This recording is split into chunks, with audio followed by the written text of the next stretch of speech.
Hi friends, நம்மளோட விஜய் டிவியில் போயிட்டுருக்க மகாநதி சீரியல். இந்த ஸ்கெடியூல் வந்து ரொம்பவே பரபரப்பாக போயிட்டுருக்கு ஒரு பக்கம். இன்னொரு பக்கம் நம்ம தாத்தா அண்ட் பேரனோட அப்டேட். நேற்றுக்கு நைட் வந்து துரந்தர் 2 வந்து போயிருக்காங்க. நம்மளோட சுவாமி அண்ட் தாத்தா 2 பேரும் சேர்ந்து. மூவி இன்னும் 3 ஹார்ஸ் மேலே 4 ஹார்ஸ்க்கு போகுது அப்படின்ற மாதிரி சொன்னாங்க. ஆனால் உட்காந்துட்டு இருக்க அந்த ஃபுல் ஹவர்ஸுமே ரொம்ப இன்ட்ரெஸ்டிங்காக போகுது அப்படின்னு தான் சொன்னாங்க. விறுவிறுப்பாக இருக்குது அப்படின்ட்டு. மூவி ரொம்பவே நல்லா இருக்குது அப்படின்னும் கேள்விப்பட்டேன்.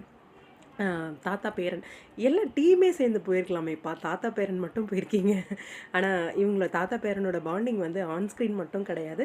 ஆஃப் ஸ்க்ரீனும் ஒரு அப்பா, மகனோட பாண்டிங் வந்து இவங்களுக்குள்ள ரொம்பவே அது பார்த்தோன்னா தெரியும். சுவாமிக்கு எந்த அளவுக்கு இம்பார்ட்டன்ஸ் தாத்தா குடுப்பாரு, தாத்தாக்கு எந்த அளவுக்கு சுவாமி இம்பார்ட்டன்ஸ் குடுப்பாருன்னு நம்மளும் பார்த்துருக்கோம். அந்த வகையில் பார்க்கும்போது ரொம்ப அழகாக இருந்துச்சு. இந்த ஆஃப் ஸ்க்ரீன் பிக்ஸ் எல்லாம் பார்க்கும்போது, அந்த தியேட்டரில் இருந்து எடுத்தது.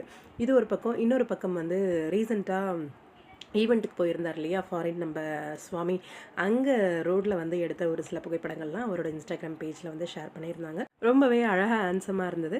ஆக்சுவலாக அவரோட ஷர்ட்டு அந்த டிசைன் வந்து கொஞ்சம் வித்தியாசமாக இருந்துச்சு. நார்மலாக எல்லோரும் போடுற மாதிரி இல்லாமல் டிஃப்ரெண்ட்டாக யூனிக்காக இருந்தது. அவருக்கு ரொம்பவே ஸ்டைலாக இருந்தது. ரொம்ப நாளுக்கு அப்புறம் பழைய விஜயோட அந்த பட்டன் காலரை ஓப்பன் பண்ணி விட்டு அந்த லுக்கில் பார்த்த மாதிரி இருந்துச்சு நம்ம விஜயை. ரொம்ப நல்லா இருந்தது.